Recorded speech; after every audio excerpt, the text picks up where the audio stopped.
వందనములు తెలియజేస్తూ వారిని, వారి పరిచర్యలను, వారి సంఘములను మీరు దీవించవలసిందిగా వేడుకుంటూ యేసు వారి అతి శ్రేష్టమైన నామాన్ని ప్రార్థన అడుగుచున్నాం తండ్రి. ఆమేన్. ప్రభునందు ప్రియమైన దేవుని వర్లను వేదికను అలంకరించిన ప్రతి ఒక్క దైవజనునికి హృదయపూర్వకమైన వందనములు తెలియజేస్తున్నాం. అలాగే వాక్యాన్ని ఆసక్తితో వినడానికి వచ్చిన మీ అందరికీ కూడా ప్రభు పేరిట నా హృదయపూర్వకమైన శుభములు తెలియజేస్తున్నాను. ప్రియమైన దేవుని వల్లరా, కొన్ని నిమిషాలు సమయం చాలా అయింది కనుక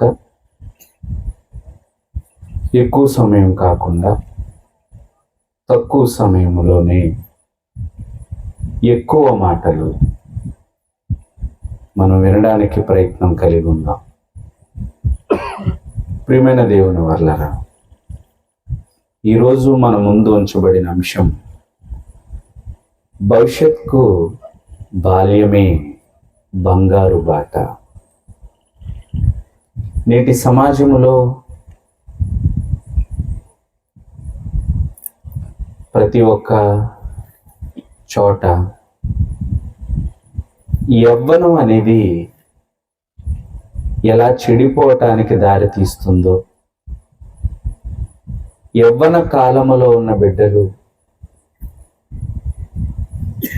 వారు పాడైపోవడానికి గల కారణాలు, ఇవన్నీ కూడా కొన్ని నిమిషాలు మనం వాక్యము ద్వారా ధ్యానించడానికి సిద్ధపడదాం.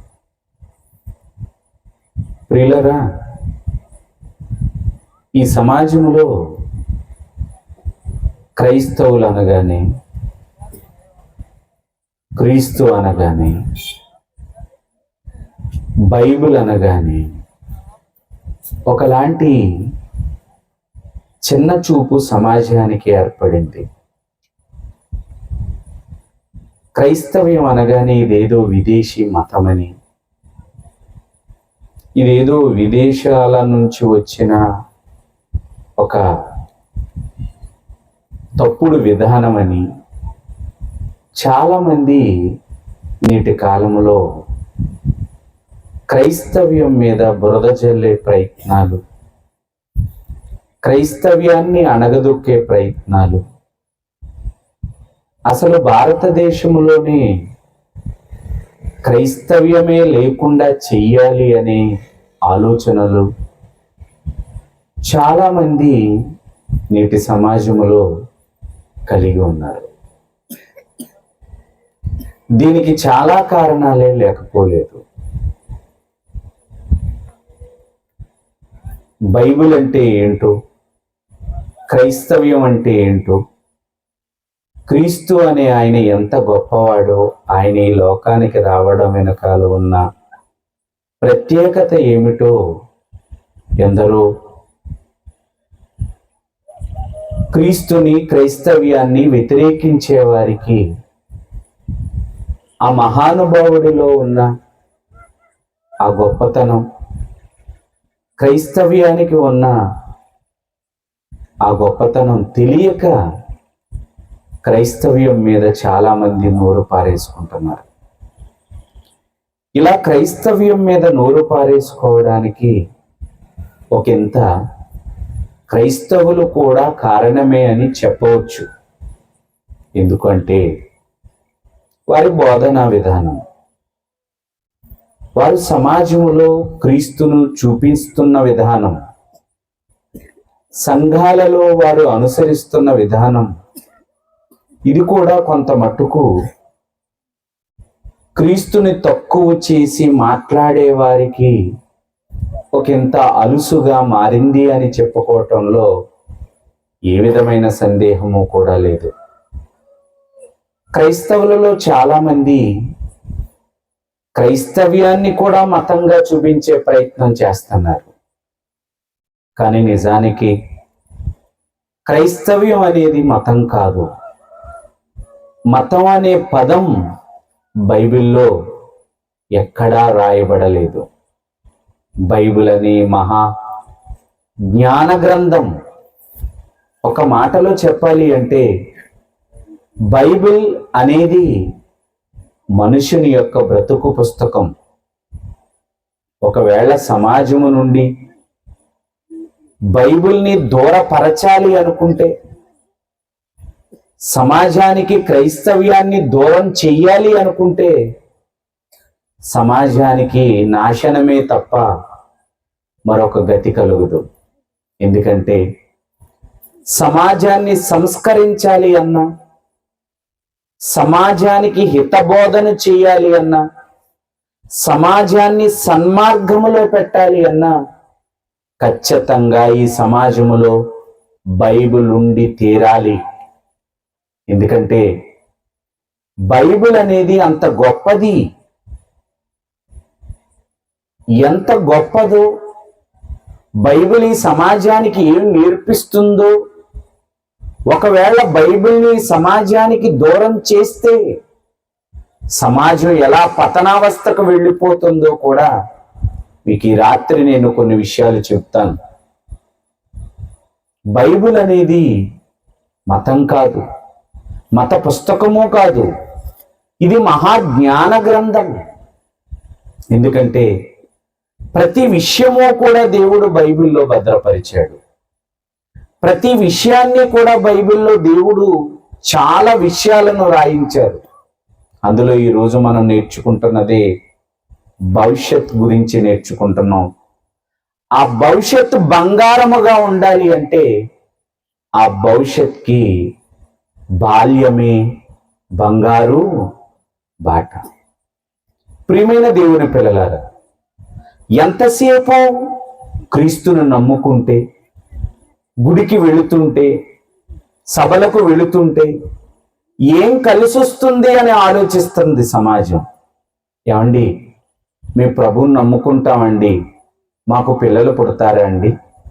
మీ ప్రభువుని మేము నమ్ముకుంటామండి, మా అప్పులు తీరిపోతాయా అండి?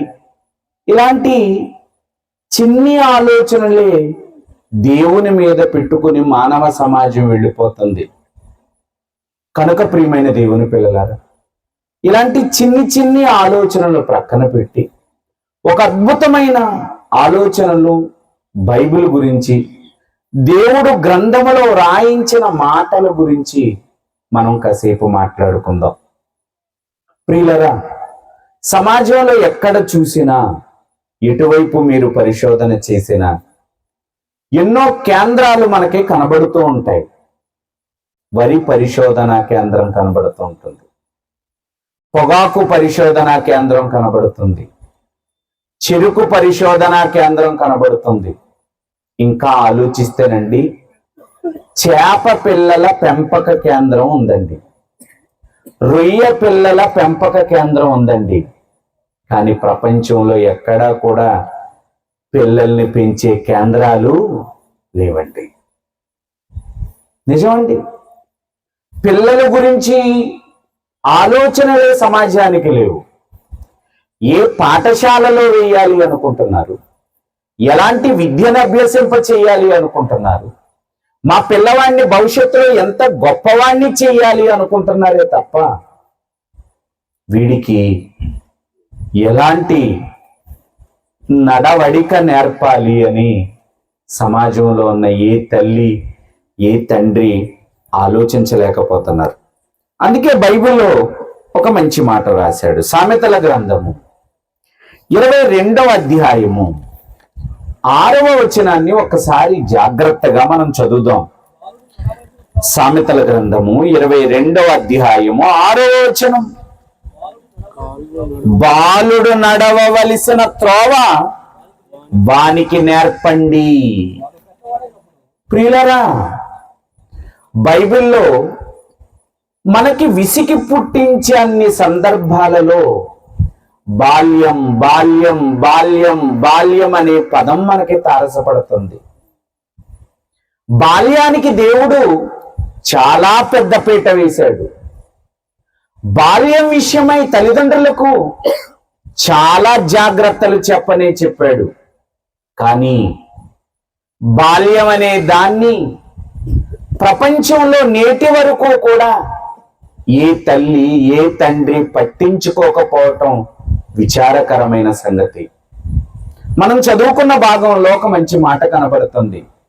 బాలుడు నడువవలసిన త్రోవ ఎప్పుడు బాల్యములోనే. బాల్యం మీద దృష్టి పెట్టమంటున్నాడు. బాల్యాన్ని భద్రం చేయమని కోరుతున్నాడు. ఇక కొంచెం ముందుకు వెళ్ళి ప్రసంగి గ్రంథము 12వ అధ్యాయము 2వ వచనాన్ని కూడా ఒకసారి చూద్దాం. ప్రసంగి గ్రంథము 12వ అధ్యాయము 2వ వచనం. ఏమండి అక్కడ ఏమని ఉంటుందో తెలుసండి? నీ బాల్య దినముల యందే నీ సృష్టికర్తను స్మరణకు బాల్యం. నీ కుమారుడు గాని నీ కుమార్తె గాని వారి భవిష్యత్తులో ఒక మంచి స్థితిలో ఉండాలని నువ్వు కోరుకుంటే గనుక, దైవ భక్తి కలిగిన జీవితాలు వారు గడపాలని నువ్వు అలా ఆశిస్తే, ఏ తల్లైనా ఏ తండ్రి అయినా బాల్యం మీద దృష్టి పెట్టక తప్పదు. ఎందుకంటే బాల్యం అనగానే ఏమీ తెలియని వయసు అనుకుంటుంది. బాల్యం అనేది ప్రమాదకరమైన వయసు కాదు అనుకుంటుంది.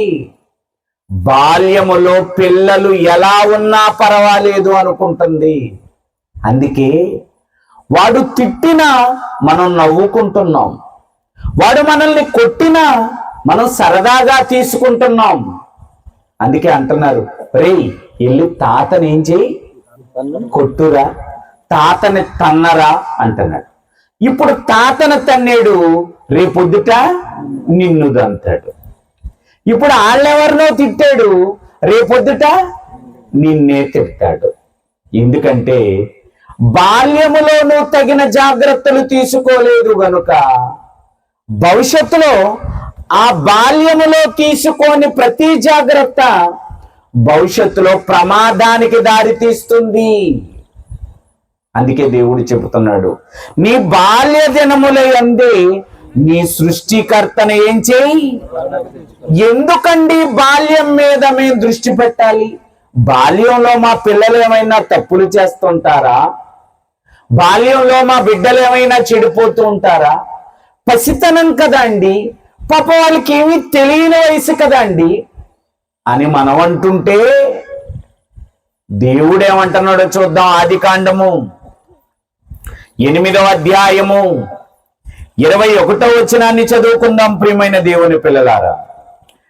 ఆదికాండము 8వ అధ్యాయము 21వ వచనం. అప్పుడు యెహోవా ఇంపైన సువాసనను ఆఘ్రానించి, ఇక మీదట నరులను బట్టి భూమిని మరలా శపించను, ఎందుకంటే నరుల హృదయాలోచన వారి బాల్యము నుండి. నువ్వు బాల్యములో నీ బిడ్డకేం తెలియదంటున్నావు. బాల్యం పసితనం చాలా మంచిది అంటున్నావు. అభంశుభం తెలియని వయసు అంటున్నావు. అందుకే ఆ వయసులో నువ్వు దృష్టి పెట్టవలసిన అవసరత లేదనుకుంటున్నావు. కానీ దేవుడు చెబుతున్నాడు, ఎందుకంటే నరుల హృదయాలోచన వారి బాల్యము నుండి చెడ్డది. అంటే ఇప్పుడు చెడ్డదాన్ని నువ్వు ఎప్పుడు కంట్రోల్ చేయాలి? మరి బాల్యాన్ని అందరూ గాలి కుదిలేస్తున్నారు. అందుకే పెద్దవాళ్ళైన తరువాత కూడా వాళ్ళు ఏమైపోతున్నారు? ఇప్పుడు చెడిపోతున్నారు, దైవ విరోధులైపోతున్నారు, భ్రష్టులైపోతున్నారు, తల్లిదండ్రులకి సంతాపాన్ని కలిగించే వారిగా మారిపోతున్నారు. అందుకే ఇర్మియా గ్రంథంలో ఒక మాట చెప్తున్నాడు. ఇర్మియా గ్రంథము 22వ అధ్యాయము 21వ వచనం. ఇర్మియా గ్రంథము 22వ అధ్యాయము 21వ వచనం. నీ క్షేమ కాలములో నీతో మాటలాడితిని గాని నేను విననని నీ వంటివి, నా మాట వినకపోవుటయే నీకు బాల్యము నుండి కూడా ఏమైపోయిందట? దేవుని మాట మనిషి వినకపోవటం. మనిషి తప్పుదారిన వెళ్ళిపోవటం, మనిషి చెడు ఆలోచనలు చేయటం, దీనంతటికీ కూడా ప్రారంభం ఏదట? బాల్యం. నరుని హృదయాలోచన వారి బాల్యము నుండి ఏంటంట? చెడ్డదా. బాల్యములోనే మనిషి చెడిపోతున్నాడా? బాల్యమే తప్పులకు దారి తీస్తుందా? అవును. బాల్యాన్ని గాలికి వదిలిపెట్టేసింది సమాజం, కానీ బాల్యాన్ని భద్రం చేయమంటున్నాడండి దేవుడు. నీ బాల్య దినములయందే నీ సృష్టికర్తనేం చేయి? స్మరణకు తెచ్చుకో. మనం ఏం చేస్తాం? ఆదివారం ఒక పూట పంపుతాం. ఎక్కడికి? సండే స్కూల్కి. అయిపోయింది అంతే. ఆడు సండే స్కూల్ నుంచి వచ్చిన తర్వాత బ్యాట్ బాల్ పట్టుకెళ్ళిపోతాడు. ఎక్కడికి? నువ్వే చెప్తావు, రే నేను ప్రార్థనకి వెళ్ళొస్తాను, నువ్వు టీవీ చూస్తూ ఇంట్లో కూర్చో అంటాడు. రేపు పొద్దున పెద్దవాడు అవుతాడు. అప్పుడు అంటావు నువ్వేమని, రే రెడీ రా త్వరగా వెళ్ళాలి అంటే, నేను రాను నువ్వు వెళ్ళు అంటాడు. ఇప్పుడు నాకు క్రికెట్ మ్యాచ్ ఉంది అంటాడు. ఇప్పుడు ఎక్కడ? టీవీలో. ఎందుకలా? మరి చిన్నప్పుడు నువ్వు వదిలేసావు కదా. మరి ఇప్పుడు రమ్మంటే ఎలా వస్తాడు? రాడు.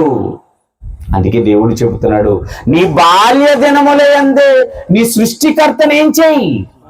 నీ భవిష్యత్ బాగుండాలి అంటే, నీ బిడ్డ భవిష్యత్ బాగుండాలి అంటే, ఆ భవిష్యత్తులో వాడు దేవుని కొరకు బ్రతకాలి అంటే ఖచ్చితంగా బాల్య దినాలను భద్రం చేయవలసిన బాధ్యత ప్రతి తల్లి మీద, ప్రతి తండ్రి మీద ఉందండి. ఒక మంచి విషయాన్ని చూసొద్దామండి. బాల్యాన్ని ఎందుకు భద్రం చెయ్యాలో ఒక మంచి విషయాన్ని చూసొద్దాం. సమూయేలు మొదటి గ్రంథం 2వ అధ్యాయం. సమూయేలు మొదటి గ్రంథము 2వ అధ్యాయము 22వ వచనాన్ని చదువుకుందాం ప్రియమైన దేవుని పిల్లలారా. సమూయేలు మొదటి గ్రంథము 2వ అధ్యాయము 22వ వచనం. ఏలీ బహువృద్ధుడాయను, ఇశ్రాయేలీలకు తన కుమారులు చేసిన కార్యములు అన్నీయు, వారు ప్రత్యక్ష గుడారం యొక్క ద్వారము దగ్గర సేవ చేయుటకు వచ్చిన స్త్రీలతో శయనించుటయను మాట చెవిని పడగానే వారిని పిలిచి ఇట్లనెను. ఎవరట వీళ్ళు? ఏలీ కుమారులు.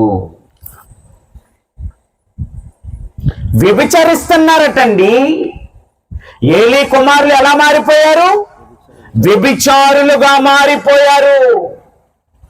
ఒక దైవ సేవకుని కుమారులు, ఒక భక్తుని కుమారులు ఎలా మారిపోయారట?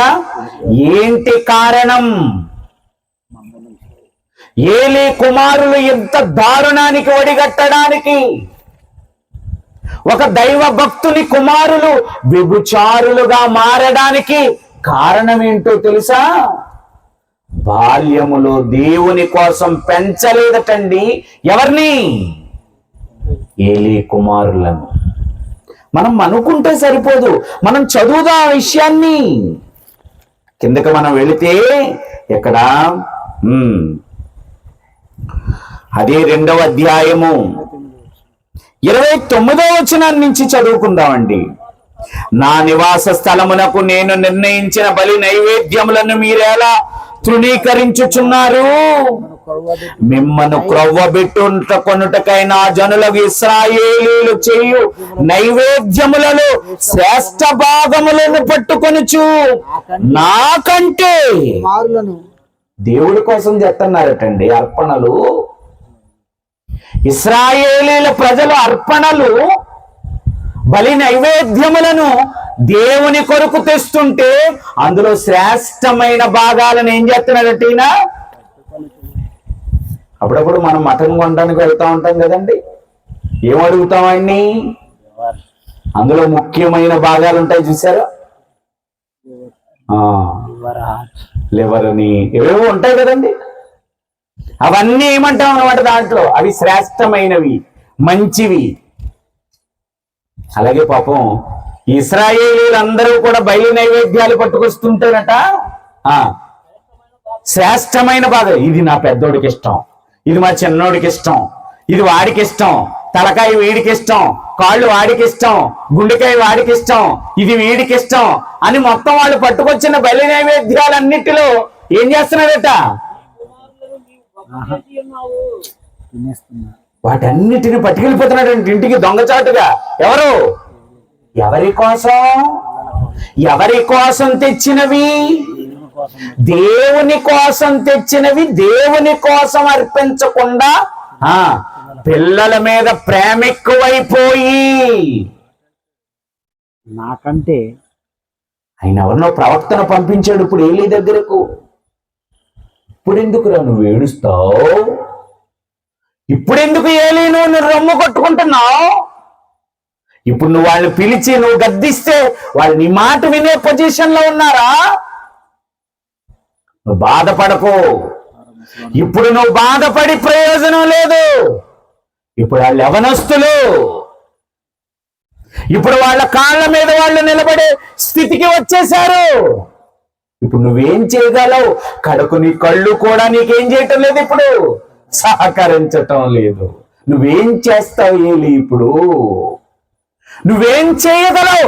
నువ్వు చెయ్యగలిగిన వయసులో వాళ్ళను నువ్వేం చేసావో తెలుసా? గాలి కుదిలేశావు.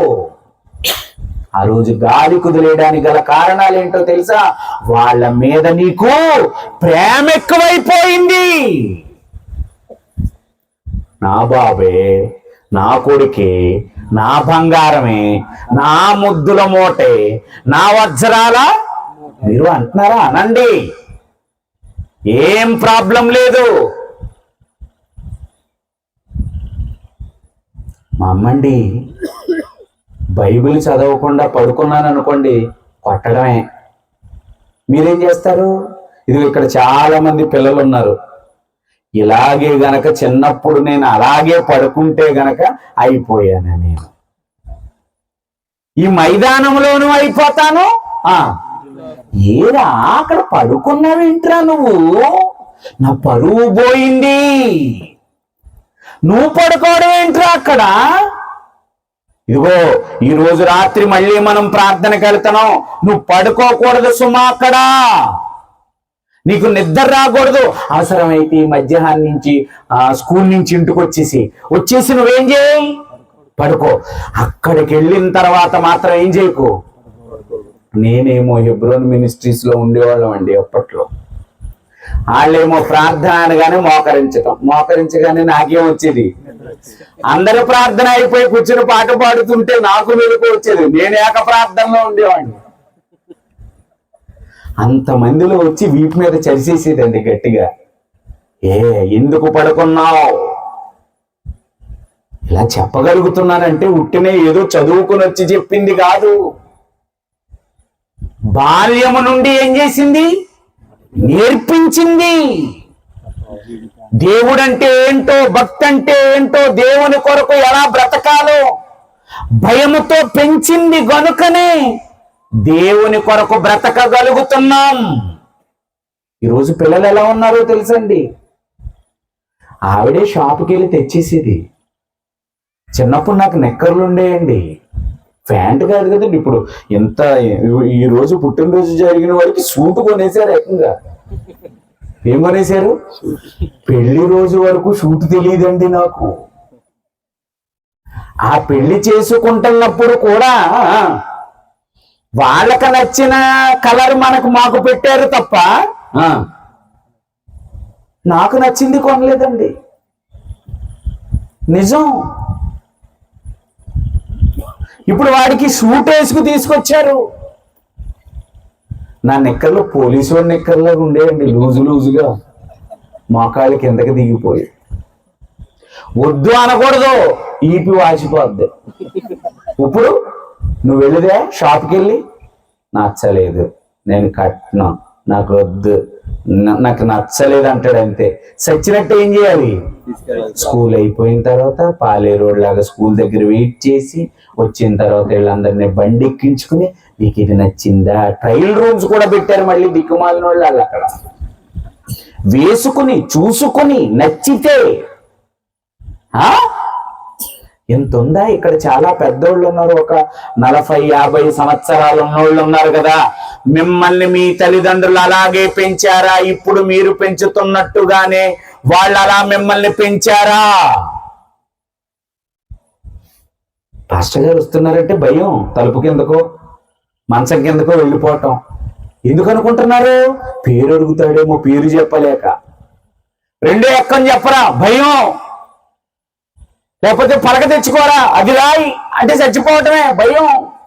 ఇప్పుడా ఎవరింటికన్నా వెళ్ళండి, ఆ బుడ్డగాడు హాల్లోనే సైకిల్ వేసుకు తిరుగుతూ ఉంటాడు. అమ్మా పాస్టర్ గారు వచ్చారే అంటాడు మళ్ళీ. ఆడే ఏంట్రా ఇలా మారిపోయారు? ఎలా స్కూల్కి వెళ్ళలేదని? లేదండి, లేదు స్కూల్. చాలా ధైర్యంగా. ఎవరు తయారు చేస్తున్నారు ఇలాగా? తల్లిదండ్రులే. ఏలీ ఏం చేసినట?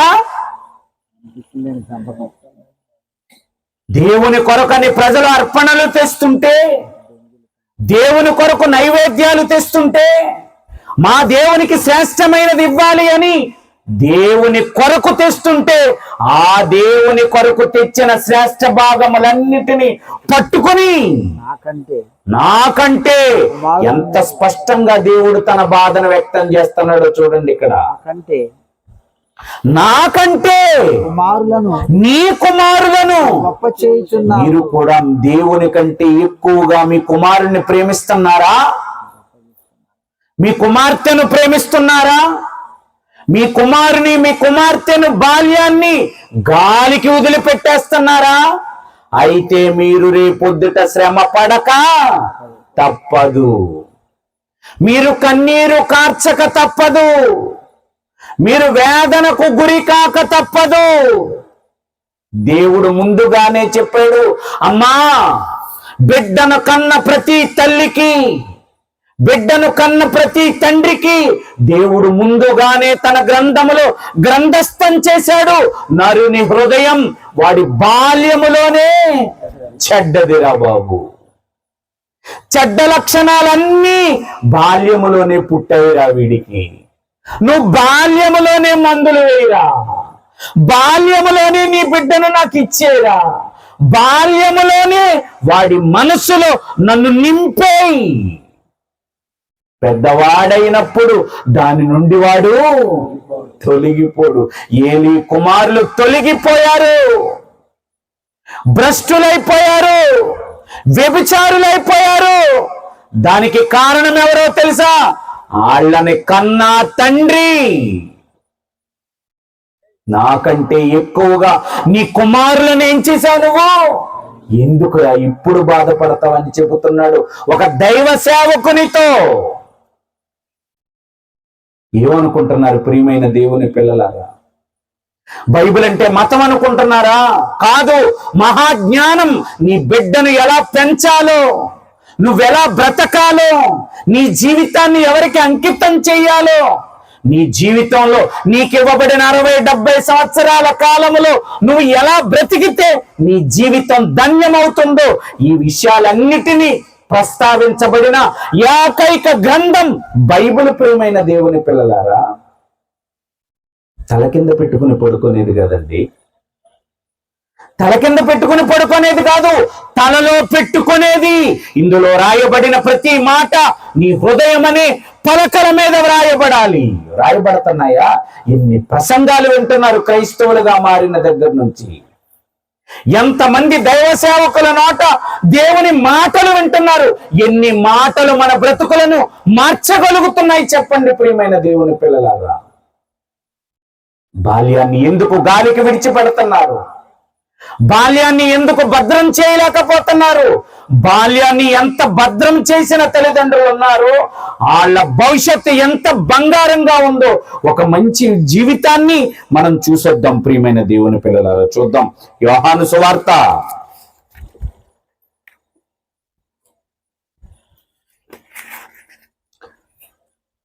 దయతో క్షమించండి, లూకా సువార్త 1వ అధ్యాయము 80వ వచనం చూద్దామండి. లూకా సువార్త 1వ అధ్యాయము 80వ వచనాన్ని చూద్దాం. శిశువు ఎదిగి ఆత్మయందు బలము పొంది ఇశ్రాయేలీలకు ప్రత్యక్షమగు దినము వరకు అరణ్యములో ఉండెను. ఎవరట? ఎవరండి? జకరియా ఎలిజబెత్ దంపతులండి వీళ్ళు. చాలా కాలంగా వీళ్ళకి ఎవరు లేరు? పిల్లలు లేరు. ఒకరోజు తన వంతు వచ్చింది. ఇదంతా మీకు తెలిసిన యథార్థమైన సంఘటన. ఎవరిది వంతు? జకరియా గారిది వంతు వచ్చింది. ఇప్పుడు దేవునికి ధూపం వేయడానికి, బలి నైవేద్య అర్పణలు అర్పించడానికి ఎక్కడికి వెళ్ళాడు ఆయన వంతు వచ్చినప్పుడు? దేవాలయానికి వెళ్ళాడు. వెళ్ళగానే అక్కడ దేవదూత ప్రత్యక్షమై, నీ ధర్మ కార్యాలు, నీ నిష్ఠ, నువ్వు నా కోసం నీతిగా ఉన్న ప్రవర్తన నేను మెచ్చి, ఇన్నాళ్ళుగా పిల్లలు లేకపోయినా నా యందు నువ్వు నిలిపిన భయభక్తులకు నేను ఫిదా అయిపోయి, ఇప్పుడు నీ భార్య గర్భాన్ని నేనేం చేయబోతున్నాను? తెరవబోతున్నాను, నీకు ఒక మగబిడ్డను ప్రసాదించబోతున్నాను అనగానే ఆయనేమన్నాడు? జోకులు వద్దన్నాడంట. ఎవరితోటి? నేనేమో ముసలోడిని, మా ఆవిడ కూడా ముసలిది అయిపోయింది, మాకు ఇంకా అసలు పిల్లలు కనాలి అన్న ఆలోచనే మాకు లేదు.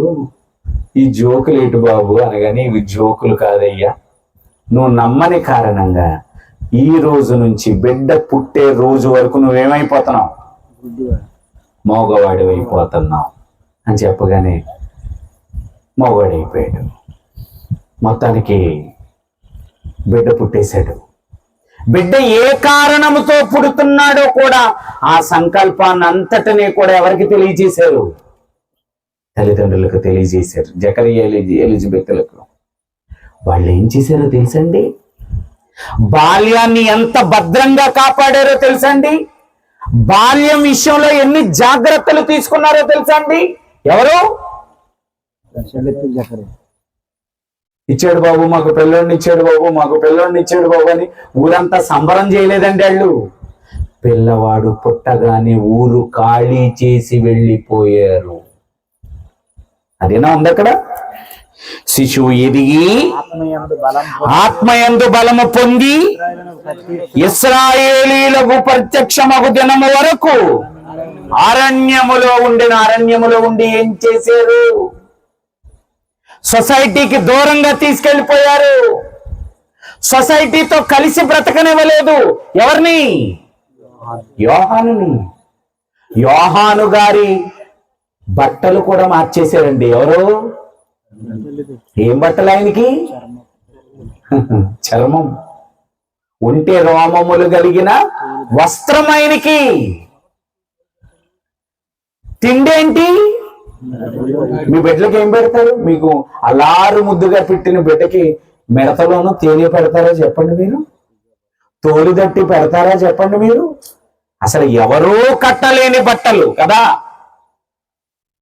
అని నీ బిడ్డ భవిష్యత్ బాగుండాలి అంటే, నీ బిడ్డ నీ విషయమై సంతోషపరిచేవాడిగా ఉండాలి అంటే, వాడి బాల్యాన్ని నువ్వు కాపాడాలి. ఆ బాల్యాన్ని కాపాడటం కొరకు తల్లిదండ్రులు తీసుకున్న శ్రద్ధ ఎక్కడ తీసుకెళ్లిపోయారట? అరణ్యంలోనికి తీసుకెళ్లిపోయారు. వస్త్రధారణ మార్చేశారు, ఆహారపు అలవాట్లు మార్చేశారు, సమాజానికి దూరంగా పెంచారు. దేవునిలో పెంచారండి ఆయన్ని. దానికి ప్రతిఫలంగా వచ్చింది ఏంటో తెలుసా? చూస్తారా ఒకసారి? ఎంత మంచి మాట దేవుడు తన గ్రంథంలో రాశాడు. లూకా సువార్త 7వ అధ్యాయము 28వ వచనం. లూకా సువార్త 7వ అధ్యాయము 28వ వచనం. స్త్రీలు కనిన వారిలో యోహాను కంటే గొప్పవాడు పుట్టి ఉండా లేదు. బాగుందా? భవిష్యత్ బాగోలేదా? ఏలీ కుమారుల భవిష్యత్ బాగుందా? యోహాను గారి భవిష్యత్ బాగుందా? చెప్పాలి మీరు. మాట్లాడట్లేదు మీరు. ఏలీ కుమారులు గారి భవిష్యత్ బాగుందా? యోహాను గారి భవిష్యత్ బాగుందా? చెప్పండి. యోహాను గారి భవిష్యత్తే బాగుంది. ఏలీ కుమారుల భవిష్యత్ బాగోలేదు. కారణం బాల్యం, బాల్యంలో దేవుణ్ణి పరిచయం చేయలేదు. చూసారా? స్త్రీలు కనిన వారిలో యోహాను గారి కంటే గొప్పవాడు పుట్టి ఉండా. ఏంటయ్యా కారణం అంటే బాల్యాన్ని భద్రం చేశారు కనుకే యోహాను గారి భవిష్యత్తు బంగారు బాటగా మారిపోయిందండి. యోహాను గారి భవిష్యత్తు ఏంటి? బంగారం. యోహాన్ని ఎవరైనా వేలు పెట్టి చూపించగలరా? యోహాను గారిని ఎవరైనా తప్పుడు వాడు అనగలరా? ఆయన మాట బాగోలేదు అనగలరా? ఆయన ప్రవర్తన బాగోలేదు అనగలరా? ఆయన తీరు బాగోలేదు అనగలరా? కారణం బాల్యం, దేవునిలో పెరిగిన బాల్యం, భక్తి కలిగిన బాల్యం, దైవనామ స్మరణ కలిగిన బాల్యం. అందుకే నీ బాల్య దినములే అందే నీ సృష్టికర్తను. ప్రార్థన వాడికి బాల్యంలోనే రావాలి, భక్తి వాడికి బాల్యంలోనే రావాలి, అర్పణ వాడికి బాల్యంలోనే రావాలి. దావీదు గారి గురించి ఒక మంచి మాట మనం తెలుసుకుంటాం కదా. ఏమని? ఇతను నా ఇష్టానుసారుడైన మనుష్యుడు, ఇతడు నా ఉద్దేశములన్నీ ఎలా నెరవేర్చగలిగాడు, ఎలా దేవునికి ఇష్టడవ్వగలిగాడు? ఎవరు? దావీదు. దావీదు దేవునికి ఎలా ఇష్టడవ్వగలిగాడో ఒక మాట చూద్దాం. కీర్తనల గ్రంథము 71వ అధ్యాయము 17వ వచనం. కీర్తనల గ్రంథము 71వ అధ్యాయము 17వ వచనం. దేవా, బాల్యము నుండి నీవు నాకు బోధించుచు వచ్చితివి. బాధ ఎప్పుడు జరిగింది దావీదుకి? బాల్యం. అందుకే ఆయన భవిష్యత్తు ఎలా ఉంది? బంగారం. ఒక దావీదు భవిష్యత్తు బంగారం, ఒక యోహాను గారి భవిష్యత్తు బంగారం. ఎందుకో తెలుసా? యోహాను గారి బాల్యం దేవునిలో, దావీదు గారి బాల్యం దేవునిలో. మన బాల్యం, మన పిల్లల బాల్యం ఆలోచించండి. బాగుండాలి, బాగుండాలి, బాగుండాలి, బాగుండాలి అంటే బాగుండడానికి తగిన ఏర్పాట్లు చెయ్యాలి. ఇంకో మంచి మాట చదువుదాం. కీర్తన గ్రంథము 71వ అధ్యాయము 5వ వచనం. నా ప్రభువా యెహోవా, నా నిరీక్షణాస్పదము నీవే, బాల్యము నుండి నా ఆశ్రయము. బాల్యము నుండి. మరి ఎందుకండి నేటి సమాజంలో ఉన్న తల్లిదండ్రులు బాల్యాన్ని గాలికి వదిలిపెడుతున్నారు? బాల్యం చాలా ప్రధానమైనది.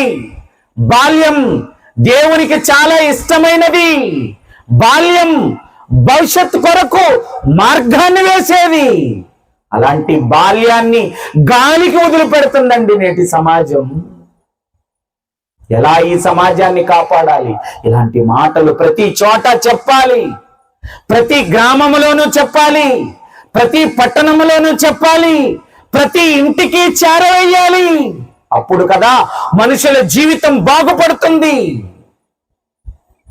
చెడిపోయారు, పాడైపోయారు, నాశనానికి వెళ్ళిపోతున్నారు అంటుందే తప్ప ఆ నాశనపు అడుగులు వెయ్యకూడదు అంటే, ఆ యవ్వనం ప్రమాదానికి దారి తీయకూడదు అంటే బాల్యములోనే పిల్లలను భద్రం చెయ్యాలి అని లేఖనాలు చెబుతున్నాయి. ప్రియమైన దేవుని పిల్లలారా, చూస్తారా? ఇంకో మంచి మాట చదువుకుందాం. హెబ్రీయులకు రాసిన పత్రిక 11వ అధ్యాయం 24వ వచనం. హెబ్రీయులకు రాసిన పత్రిక 11వ అధ్యాయం 24వ వచనం. మోషే పెద్దవాడైనప్పుడు విశ్వాసమును బట్టి ఐగుప్తు ధనము కంటే క్రీస్తు విషయమైన నింద. ఇది ఎలా తెలుసు? పెద్దాడయ్యాక ఎలా తెలుసు అంటే చిన్నప్పుడే తెలుసుకున్నాడా? ఏమండి? చిన్నప్పుడే తెలుసుకున్నాడు. చిన్ననాడే దేవుని గురించిన జ్ఞానము మోషేకి అందింది. అందుకే పెద్దోడయ్యాక జ్ఞానోదయం కలిగిందట. ఎవరికి? అందుకే కదా అన్నాడు, బాలుడు నడవవలసిన త్రోవ వాడికి పెద్దవాడైనప్పుడు దాని నుండి మోషే ఎందుకు తొలగిపోలేదు? మోషే ఎలా దేవుని కొరకు బ్రతకగలిగాడు? తిరిగి తన జీవితాన్ని దేవుని వైపుకి ఎలా మళ్లించుకోగలిగాడు అంటే బాల్యములోనే తన తల్లి తనకు పాఠాలు నేర్పింది. ప్రియమైన దేవుని పిల్లలారా, మీరు బైబిల్లో ఏ భక్తుని జీవితాన్ని చూడండి, ప్రతి భక్తుడు ఒక ప్రభావవంతమైన వ్యక్తిగా మారడానికి కారణం ఏంటో తెలుసా? తన బాల్య దినాలండి. చూస్తారా? చూద్దాం. తిమోతికి రాసిన 2వ పత్రిక 1వ అధ్యాయం. తిమోతికి రాసిన 2వ పత్రిక 1వ అధ్యాయము 5వ వచనం. ఆ విశ్వాసము మొదట నీ అవ్వ అయిన లోయలోను నీ తల్లి అయిన యునేకీలోను నివసించెను. అది నీ యందును సహవసించుచున్నదని నేను రూఢిగా నమ్ముచున్నాను. టూరికి నే తిమోతి భక్తుడైపోలేదటండి. పౌలు గారు అంతటి వాడైపోయాడు. ఎవరో తిమోతి. పౌలుకి సంఘముల ఎడల ఎలాగైతే శ్రద్ధో, పౌలు గారికి దేవుని ఎడల ఎలాగైతే తన ప్రాణాన్ని ఇవ్వాలనే కోరికో, పౌలు గారికి దేవుని కొరకు బ్రతకాలని ఎలాంటి తృష్ణ కలిగి ఉన్నాడో అలాంటి కోరికలన్నీ కూడా ఎవరిలో ఉన్నాయట? మీ విషయమై నిజముగా చింతించువాడు అతని వంటి వాడు ఎవడునో. ఎలా వచ్చాయి ఇతనికి ఈ లక్షణాలు? ఇన్ని భక్తి భావాలు తిమోతికి ఎలాగొచ్చాయి? దేవుని కొరకు బ్రతకాలన్న కోరిక తిమోతికి ఎలా కలిగింది? బాల్యములోనే చూశాడట. ఎవరిని? అమ్మను, అమ్మమ్మను. ఇది మనకు అర్థం కావాలి అంటే తిమోతికి రాసిన 2వ పత్రిక 3వ అధ్యాయము 14వ వచనాన్ని చదువుదాం. క్రీస్తు యేసునందుంచవలసిన విశ్వాసము ద్వారా రక్షణార్థమైన జ్ఞానము నీకు కలిగించుటకును శక్తి గల పరిశుద్ధ లేఖనములను బాల్యము నుండి నీవు చూసారా? ప్రియమైన దేవుని పిల్లల, ఏ భక్తుడైనా సరే అంత స్థితికి రాగలిగాడు అంటే దానికి పునాది ఎక్కడ పడిందో తెలుసా? బాల్యం అత్యంత ప్రభావవంతమైనది, అత్యంత ప్రధానమైనది. ఎక్కడ చెప్తారు చెప్పండి? ఇలాంటి పాఠాలు చెప్పండి. ఆక్స్ఫర్డ్ యూనివర్సిటీలో చెప్పగలరా? లక్షలు పెట్టి, వేలు పెట్టి మీరు చదివిస్తున్న పాఠశాలలలో చెప్పగలరా? ఎక్కడా చెప్పలేరండి. బైబిల్ మాత్రమే చెప్పగలదు. మరి దాన్ని చదవగలుగుతున్నారా? దాన్ని పఠించగలుగుతున్నారా? దానిని ధ్యానించగలుగుతున్నారా? అనుక్షణము దానిని మీరు, మీ పిల్లలు పఠించగలుగుతున్నారా? చెప్పండి ప్రియమైన దేవుని పిల్లలారా. బుద్ధి, జ్ఞానము, సర్వ సంపదలు ఆయన యందే ఏమైందట? గుప్తం. అంతటి మహాసంపద మీ చేతుల్లో పెడితే మీరు ఏమి నేర్చుకుంటున్నారు చెప్పండి? మీ భవిష్యత్తును ఎలా బంగారు బాటగా తీర్చిదిద్దుకుంటున్నారు చెప్పండి? మన భవిష్యత్ బాగుండాలి అంటే దేవుడు చెబుతున్న మాటలు, ప్రియమైన దేవుని పిల్లలే, ఇవన్నీ సాక్షాత్తు మన కళ్ళు విప్పడానికి, మన మనోనేత్రాలు తెరవటానికి రాయించిన మాటలండి ఇవన్నీ. బైబిల్లో అనుసరించగలుగుతున్నామా? అనేకులకు చెప్పగలుగుతున్నామా? వాళ్ళు పాడైపోయారు, వీళ్ళు పాడైపోయారు, వాళ్ళు బాగులేదు, వీళ్ళు బాగులేదని చెప్పుకోగలుగుతున్నామే తప్ప బాగు చేసే ప్రయత్నాలు దేవుడు బైబిల్లో పెట్టాడని, ఇవి నలుగురికి పరిచయం చేస్తే మనుషుల జీవితాలు బాగుపడతాయని ఎవరికైనా కోరిక కలిగి ఉందా చెప్పు? నేను బాగున్నాను, నా భర్త బాగున్నాడు, నా భార్య బాగుంది, నా పిల్లలు బాగున్నారు, నా సంఘం బాగుంది, నాకు ఇంకేంటి అనుకుంటుందే తప్ప ఇలాంటి సత్య సంబంధమైన మాటలు, మనుషుల జీవితాలు మార్చే మాటలు సమాజానికి చెప్పాలి అని ఏ క్రైస్తవుడు కలలకు అంటున్నాడు చెప్పండి? ఇదిగో ఈ పుట్టినరోజు కార్యక్రమాన్ని పురస్కరించుకుని ఇన్ని వేల రూపాయలు ఖర్చు పెట్టడానికి ఆయనకున్న స్తోమత ఏంటండి? తమ్ముడు రాజుకున్న స్తోమత ఏంటండి? ఆయనకున్న ఆర్థిక పరిస్థితులు ఏంటండి చెప్పండి? ఏదో తన కొడుకు పుట్టినరోజు పండుగ పేరు చెప్పి తన బంధువులని, అత్తింటి వారిని, తల్లింటి వారిని పిలుచుకుని ఆనందించలేడా? ఇంతమందిని ఇక్కడ ఎందుకు చేర్చాలి? ఇంతమంది దైవ సేవకులను ఇక్కడికి ఎందుకు తీసుకురావాలి? అయ్యా, మా ఇంటి దగ్గర మా అబ్బాయి పుట్టినరోజు జరుగుతుంది, రండి అని మనల్ని ఎందుకు ఆహ్వానించాలి? సత్యాన్ని చెప్పాలి, కొందరిలోనైనా దేవుని మాటలను నింపాలి. నేను పుట్టినందుకు నా దేవుని కోసం నేను ఒక సాక్షిగా వాడబడాలి. మేము ఆయన పని చేయాలని తపన కదా. ఈ డబ్బులు దాచుకుంటే ఆయన ఇంట్లో ఏదో అవసరానికి ఉపయోగపడదా? కాదు, నాకున్న దాన్ని వెచ్చించి నేను నలుగురికి మంచి మాటలు చెప్పాలి అని మీ తోటి క్రైస్తవుడుగా ఆయనకున్న కోరిక మనలో ఉన్న చాలా మందికి ఆ కోరిక కలిగి ఉంటే మనం ఎంత మందిలో ఇలాంటి మాటలు నింపగలమో ఒక్కసారి మీరు ఆలోచించండి ప్రియమైన దేవుని పిల్లలారా. దేవుడు ఇన్ని మంచి మాటలు రాశాడండి, సమాజానికి అవసరమైన మాటలు, సమాజాన్ని సంస్కరించగలిగే మాటలండి. ఈ మాటలు యువతకు నేర్పగలిగితే, పెళ్లి కాబోతున్న వారికి నేర్పగలిగితే, పెళ్ళైన వారికి నేర్పగలిగితే, చిన్ని చిన్ని బిడ్డలు కలిగిన వారికి నేర్పగలిగితే, వారి బిడ్డల వల్ల, వారి కుటుంబం వల్ల, వారి మాటలు నేర్చుకోవటం వల్ల ఎంత ఆనందం వారి జీవితాల్లో మనం నింపిన వాళ్ళం అయిపోతాం ప్రియమైన దేవుని పిల్లలారా. బాల్యం అండి, ఏ బాల్యాన్ని గాలికి వదలడానికి వీలు లేదండి. ఆ బాల్యమే భవిష్యత్తుకి బంగారు బాటగా సిద్ధంగా ఉందండి. ఒక దావీదు గారి జీవితం బాగుండడానికి గల కారణం ఆయన బాల్యం అండి. ఒక మోషే గారి జీవితం బాగుండడానికి బాల్యమే కారణం అండి. ఒక యోహాను గారి జీవితం బాగుండడానికి గల కారణం బాల్యమేనండి. ఒక తిమోతి గారి జీవితం బాగుండడానికి గల కారణం బాల్యమేనండి.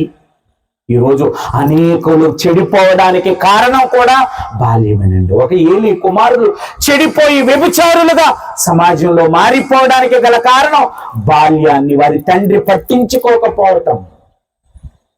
ప్రియమైన దేవుని పిల్లలారా, దేవుని వాక్యం అండి, నువ్వు కాస్తే నీ పిల్లలు బాగుపడరు, నువ్వు కంచె వేస్తే నీ పిల్లలు బాగుపడరు.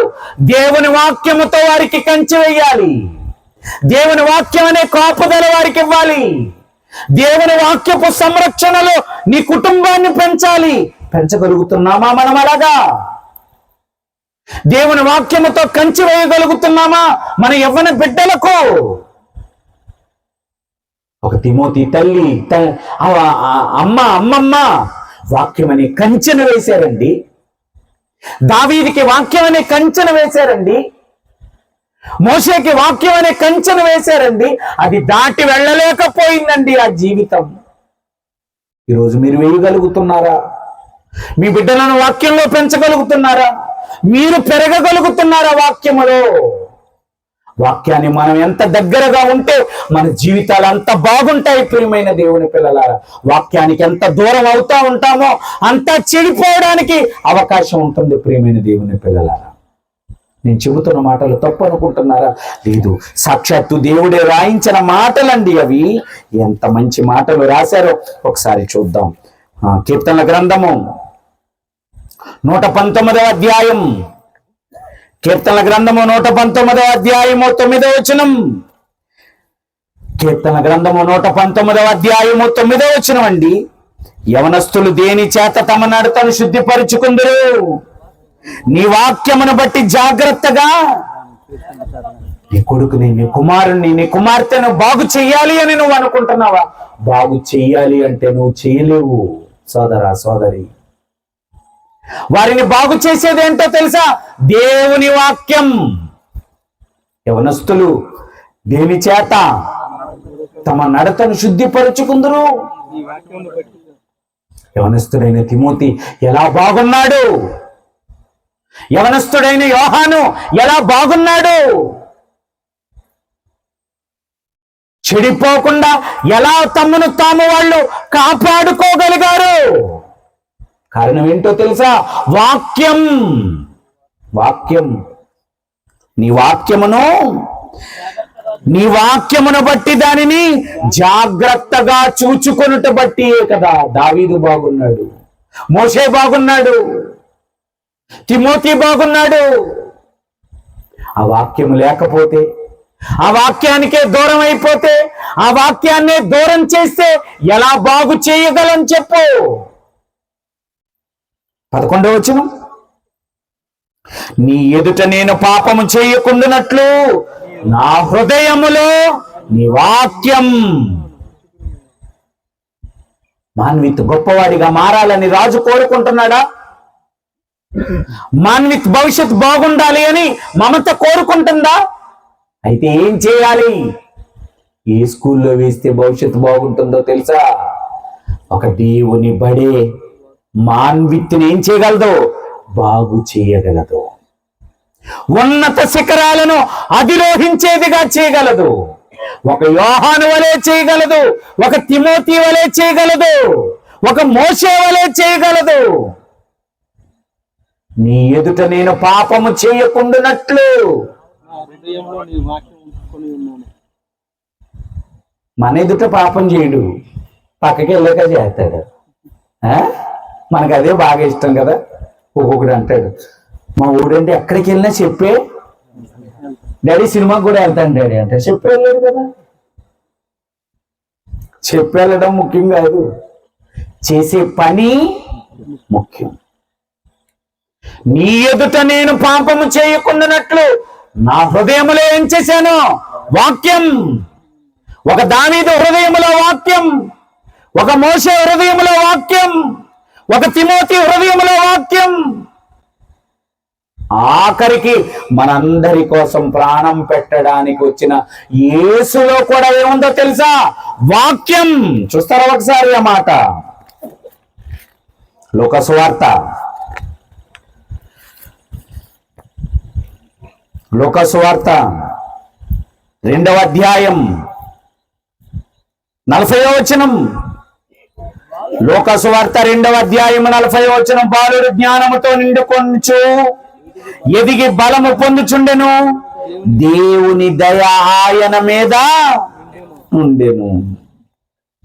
52వ వచనం. లూకా సువార్త 2వ అధ్యాయం 52వ వచనం. యేసు జ్ఞానమందును వయసు యందును దేవుని దయందును మనుషుల దయందును వర్ధిల్లుచుండెను.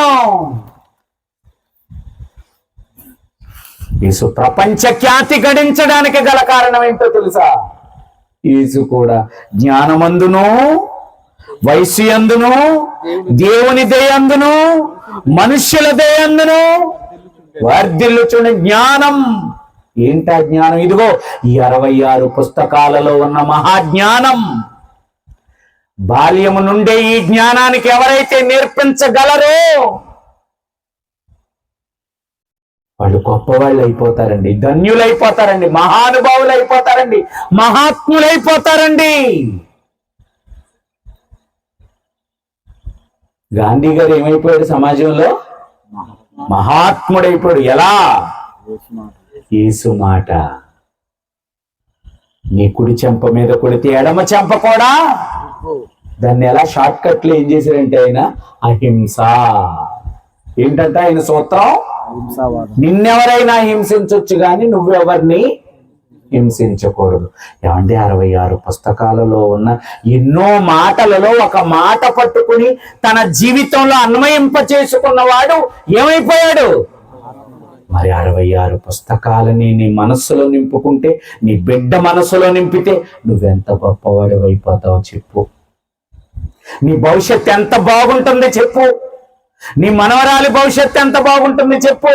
నీ మనవడి భవిష్యత్తు ఎంత బాగుంటుంది చెప్పు. భవిష్యత్తును బాగు చేయాలనుకుంటున్నారా? అయితే ఆ పసి మనస్సులలో దేవుని వాక్యాన్ని ఏం చేయండి? నింపండి. పాపము చేయకుండా ఉండాలి అంటే, పరిశుద్ధులుగా ఉండాలి అంటే ఎప్పుడు నింపాలి వాక్యాన్ని? బాల్యములోని బిడ్డల మనస్సులలో దేవుని వాక్యాన్ని నింపాలండి. వాక్యము లేదా పాడైపోతండి, వాక్యము లేదా చెడిపోతారండి, వాక్యము లేదా దేవునికి దూరం అయిపోతారండి. ఏమన్నాడో తెలుసా? వాక్యము లేకపోవటం బట్టి ఏమంటున్నాడో తెలుసా? ఇర్మియా గ్రంథం 3వ అధ్యాయం 25వ వచనం. ఇర్మియా గ్రంథము 3వ అధ్యాయము 25వ వచనం. సిగ్గునొందిన వారమై సాగిలపడదుము రండి. మనము కనబడకుండా అవమానము మనలను మరుగు చేయునుగాక. మన దేవుడైన యెహోవా మాట మనము వినక మనమును మన పితరులను మన బాల్యము నుండి నేటి వరకు మన దేవుడైన యెహోవాకు విరోధముగా దేవుడు కోరుకుంటున్నాడు. ఎప్పటి నుంచి? బాల్యము నుండే నువ్వు దేవుని మాటలు వినాలి. కానీ మనుషులు ఎప్పటి నుంచి ఎప్పుడు దూరం అయిపోయారట దేవుడికి? బాల్యములోనే. ఇదివరకు ఏదో షో వచ్చేది, ఆ షోలో పిల్లల పిడుగులు ఏదో ప్రోగ్రాం అది. అంటే అమలాపురం అనే పాటకి డ్యాన్స్ వేసేది ఒక పిల్ల, బొద్దుగా ఉండేది. అసలు ఆ పాటలో ఉన్న భావాలేంటో ఆ పాపకి ఏమీ తెలియదు. కానీ ఏం చేస్తుంది? డాన్స్ వేస్తుంది. ఆ పాటలో ఉన్న భావాలకు తగ్గట్టుగా ఎక్స్ప్రెషన్స్ అన్ని ఎక్కడ చూపిస్తుంది? ఏం చేస్తుంది సమాజం? ఎటువైపు పోతుంది సమాజం? అంటావా మావా? అంటావా? అంటావా? ఇదేనా? ఏమంటున్నారండి ఇక్కడ దేవుడు? మనమును మన పితరులను మన బాల్యము నుండి నేటి వరకు మన దేవుడైన యెహోవాకు విరోధముగా. ఏంటా పాపం? బాల్యము నుండి ఎవ్వరు దేవుని మాటలు ఏం చేయడం లేదు, వినడం లేదు. వద్దు, అలాంటి పాపాన్ని చేయకూడదు. మనం బాల్యములోనే దేవునికి ఏమైపోవాలి? మనం దగ్గరైపోవాలండి. బాల్యములోనే దేవునికి దగ్గరైపోవాలి. అందుకే అంటున్నాడు కీర్తనల గ్రంథం 25వ అధ్యాయం 7వ వచనం. ముగించుకుందాం. కీర్తనల గ్రంథము 25వ అధ్యాయం 7వ వచనం. నా బాల్య పాపములను నా అతిక్రమములను జ్ఞాపకము చేసుకొనకము. ఇప్పుడు మనం చేయాల్సిన ప్రార్థన ఏంటి? అయ్యా, నేను నీ దగ్గరికి బాల్యములోనే రావాలని కోరుకున్నావు అయ్యా. కానీ నేను నా బాల్యములో చేసిన ప్రతి పాపాన్ని నువ్వేం చేయి? క్షమించయ్యా. నేను ఇప్పుడు వచ్చేసాను నీ దగ్గరికి, నన్ను చేర్చుకో, నీ జ్ఞానాన్ని నాకు ఇయ్యి. ఏమంటున్నాను? మళ్ళీ చదవండి. నా బాల్య పాపములను నా అతిక్రమములను జ్ఞాపకము చేసుకొనుకొము. యెహోవా, నీ కృపను బట్టి నీ దయ చొప్పున నన్నేం చేయి? జ్ఞాపకం ఉంచుకో. నిజంగా ఒకవేళ మనం ఇలాంటి తీర్మానం చేసుకోగలిగితే మన పాపములన్నిటినీ కూడా దేవుడు ఏం చేస్తాడు? క్షమించి మన భవిష్యత్తుని ఎలా మారుస్తాడు? ఆయన బంగారంగా మారుస్తాడు. అలా మార్చాలి అంటే మన బాల్యకాలపు పాపములన్నిటినీ కూడా ఆయన సన్నిధిలో ఒప్పుకోవాలి. బాల్యములోనే మన బిడ్డలకు దేవుణ్ణి పరిచయం చేయాలి. అలా మాన్వి బాల్యము నుండి దేవునిలో ఒక చక్కని పాత్రగా మలచబడుటకు దేవుడు సహాయం చేయాలి అని మనందరం కూడా ఈ మాటల ద్వారా మన జీవితాల్ని బాగు చేసుకుని భవిష్యత్తులో దేవుడికి దగ్గరగా ఉండాలని కోరుతూ ఈ మాటలు ముగిస్తున్నాను. ప్రార్థన చేసుకుందాం. ప్రియమైన తండ్రి, భవిష్యత్తుకు బాల్యమే బంగారు బాట. ఎందరో భక్తుల జీవితాలను మేము చూసాం. ఏ భక్తుల జీవితాన్ని మేము చూసినా వారు బాల్యములోనే మీకు దగ్గర అయిపోయారు. బాల్యములోనే మీ పాద సన్నిధిలో వారు పాఠాలు నేర్చుకున్నారు. అందుకే ఒక యోబు జీవితాన్ని చూసిన, ఒక మోషే గారి జీవితాన్ని చూసిన, ఒక తిమోతి గారి జీవితాన్ని చూసిన, ఆఖరికి మా అందరి కొరకు ప్రాణం పెట్టడానికి వచ్చిన మా యేసు జీవితాన్ని చూసిన బాల్యములోనే మిమ్మల్ని వారి మనస్సులో నింపుకున్నట్లుగా మేము లేఖనాన్ని చూస్తున్నాం. అదే విషయాన్ని మీ ప్రియమైన పిల్లలకు చెప్పాం. కనుక బైబిల్లో ఇంత చక్కటి జ్ఞానాన్ని మీరు భద్రపరిచినందుకు మీకు వందనములు తెలియచేస్తూ ఈ రాత్రి జరిగిన కార్యక్రమం వలన, చెప్పబడిన మాటల వలన అనేకుల మనస్సుల